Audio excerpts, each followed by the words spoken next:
प्रिय दर्शकों नमस्कार।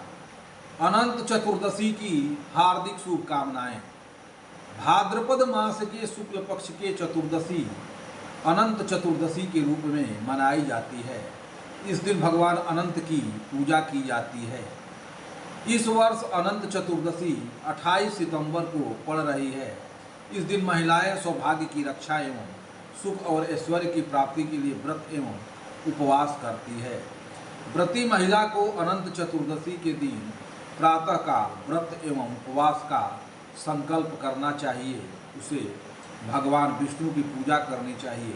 भगवान विष्णु के समक्ष 14 गांठ युक्त धागा जो बाजार में भी मिलता है, यह चांदी का भी होता है, उसे भगवान विष्णु के पास रखकर भगवान विष्णु के साथ उसकी पूजा की जाती है। पूजा में रोली, मौली, चंदन, पुष्प, अगर, धूप, दीप, नैवेद्य आदि का प्रयोग करते हैं। उसको भगवान विष्णु को समर्पित करते हुए ओम अनंताय नमः मंत्र का जप करते हैं। उसके बाद प्रार्थना का पाठ कर इस प्रकार करते हैं। इसके बारे में जानने से पहले चैनल को सब्सक्राइब करें, नोटिफिकेशन बेल दबाएं एवं वीडियो को शेयर करें ताकि ये चैनल आपको उपलब्ध होता रहे। प्रार्थना इस प्रकार करते हैं। नमस्ते देव देवेशे, नमस्ते धरणीधर, नमस्ते सर्वनागेन्द्र, नमस्ते पुरुषोत्तम। न्यूनातिरिक्तानि परिस्फुटानि यानि ह कर्माणि यथा कृतानि सर्वाणि चैकानि मम क्षमस्व। प्रयाहि तुष्ट पुनरागमनाय दाता च विष्णुर्भगवानन्तः प्रतिगृहीता च स एवं विष्णु तस्मात् त्वया सर्वमिदं ततं च प्रसीद देवेश वरान् ददस्व।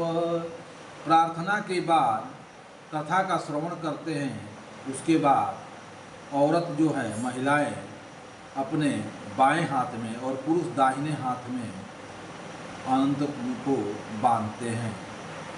उसके बाद बांधते समय इस मंत्र का जप करते हैं।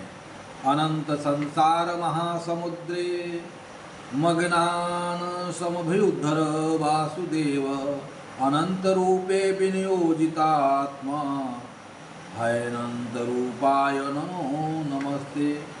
इसके पश्चात ब्राह्मण को दान करके या भोजन खाकर स्वयं भोजन ग्रहण करते हैं।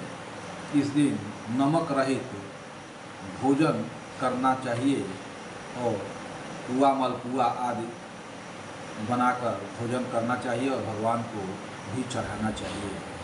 व्रत कथा इस प्रकार है। प्राचीन काल में सुमंतु नामक ऋषि हुए।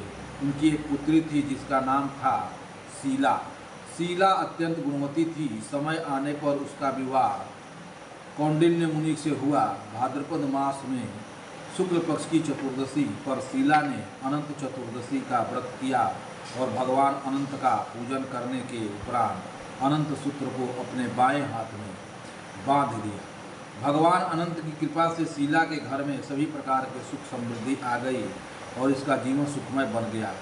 किंतु दुर्भाग्य से एक बार कौंडिन्य मुनि ने क्रोध में आकर शीला के हाथ में बंधा अनंत सूत्र तोड़कर आग में फेंक दिया। इससे उनके दिन भी फिर गए।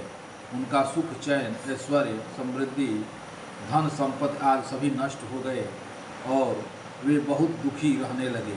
एक दिन अत्यंत दुखियावस्था में कौंडिन्य मुनि ने गहन वन में पहुंच गए और भगवान अनंत को खोजने लगे। भगवान अनंत भक्तों की पुकार पर शीघ्र चले आते हैं। कौंडिन्य मुनि के हृदय से की गई पुकार को वे भला कैसे टाल सकते थे।